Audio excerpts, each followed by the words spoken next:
I saw the most unusual and funny business while driving home from work a few years ago. "We will scoop your poop" was written on the side of a brown Ford F-150. Being interested in all things business, I did some research when I got home. And that was the first time that I had seen anything regarding the pet waste removal service industry. They will come to your home on a subscription-based service and scoop up all of your pet waste from your yard on a regular basis. Honestly, my first thought was, who would actually pay for that? But I quickly realized that there are a lot of people that would pay for that. Maybe not me, but certainly a lot of others. It turns out lawn services will refuse to cut your lawn if you have pet waste on it. So for some people, they can't have one service without the other. This morning, I looked up pet waste removal services around me and was happy to see that there are a ton of small businesses offering this service, and that their offerings have expanded quite a bit since my initial Google a few years ago. All of this to say there's always going to be people who are willing to do things that other people are not willing to do. Whether that's scooping up dog poop or, more relatable to CNC, finding strange material or a new design, or offering a tried and true product that people will buy that others don't think is worth their time. In woodworking or anything else, people drift towards the easiest route. It's certainly why I got a CNC machine in the first place, to quickly create products that otherwise would not be worth my time creating to sell. Easy is not bad, but can establish bad habits. Every holiday season, the maker forums are peppered with people asking what is the easiest, quickest way to make money using their woodworking tools. Whether that's a CNC machine or a jigsaw, it's always the same. The latest trends and creations are talked about, picked apart, and quickly produced. And honestly, it works. Every year, tons of makers make a few $100 and then don't think about it until the next holiday rush. That's why so many YouTubers, even myself, focus on content surrounding wooden gifts and products to sell and create. It's consistently what people want to see. I found that for me, the most important part of creating income as a maker is consistency. Not the consistency of animal waste, but your time and how you spend it. Creating an oven rack push stick is not groundbreaking by any means. Honestly, it's a simple project that most people wouldn't pay more than $5 or $10 for at a craft show. When most makers hear those prices, they respond with, "That is not worth my time." And there's certainly a lot of things that are not worth my time. I completely get the sentiment.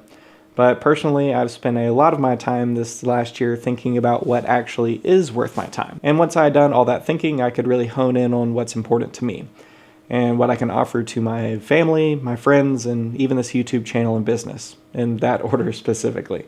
I recently had a request to create some files for oven push sticks. The person who asked for them said that they do craft shows mainly just to get out of the house and stay active, that they sell items ranging from $5 to $20, and that they normally walk away from a market having made a few $100s on a weekend, but it's much more about the experience than making money. They also asked if I could show off some new or strange material that the oven push sticks could be made out of. Due to the oven's heat, it raises some concerns about the material and finish to be used on the project, which brings me to these push sticks. And these are probably some of the least relatable push sticks ever made, to be completely honest.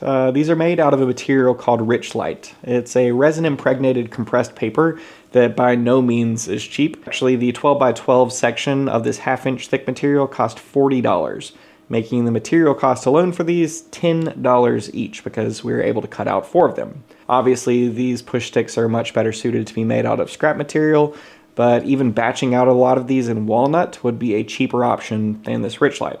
But I do think that it checks off a lot of the boxes about being different and also capable of holding up long term for its intended use. I finished these with mineral oil, which gives a really great leathery feel.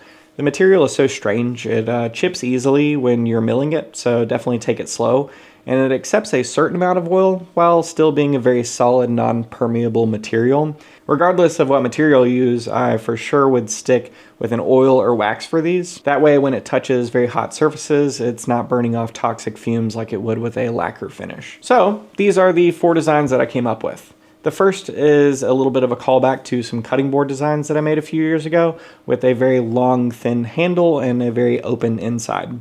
You can see that the front has a divot so that you can push your oven rack into the oven, and then using the bottom notch you can pull that rack as well or push it back. The second one is a much more straightforward design, and it also cuts a little bit down on carve time, because the inside of the handle is not being milled out. Essentially, it's the exact same concept, but different shaped notches and push areas, mainly so that it's unique enough to be considered different than the first. The third is going to be the most controversial out of these 4 different designs. This is a brass knuckle knife that is designed to allow you to wear or equip the push stick. It's a lot of fun to actually use and hold, and will definitely give your customers a reason to approach your booth. But by far my favorite one is the Bonefish push stick. The bone area gives all the function that you could want or need in an oven push rack stick, while still being incredibly unique. Although I will say there are definitely some design issues depending on the material that you use with it, but we'll get into all of that in a second. I think that having the combination of the knuckle knife and the Bonefish really lets your products speak for themselves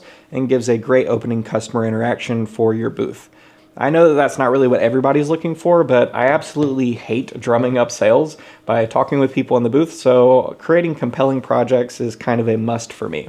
And at the end of the day, if people don't visit your booth, they don't buy anything. So creating very loud projects that grab attention is incredibly important, and definitely showing them off so that people can even see them. When milling these out, I used a 1/4-inch down shear bit. I used the Downtown Jenny, and we stuck with our normal feeds and speeds, and I definitely wouldn't go very much faster than that. Due to Richlite being so hard, it is easy to get deflection on it. With that being said, it actually does carve incredibly well. Even the roundover that I put on afterwards with the trim router, it just shapes in a way that I can't quite describe. So if you're taking off the correct amount of material or a small amount at a time, you're going to get very, very good results. Now, I personally don't think that anybody is actually going to make these out of Richlite, but if you do, hopefully that little tip is helpful. Personally, I would make these out of cherry if I were taking them to a market. I think that cherry is a nice consistent blend of tight grain and is also very affordable. But given the choice between cherry or walnut, I think that most people would choose walnut of the version of these, but walnut is about twice the price of cherry. Now, the Bonefish is very cool looking, but I think that the ribs would easily break if they were made out of wood.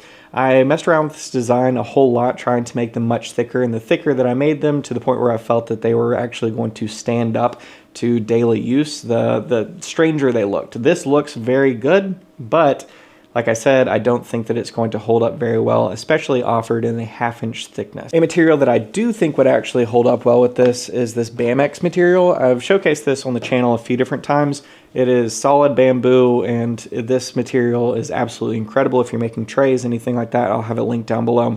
And personally, I think that it would make for a very, very good push stick, especially this design with the fish.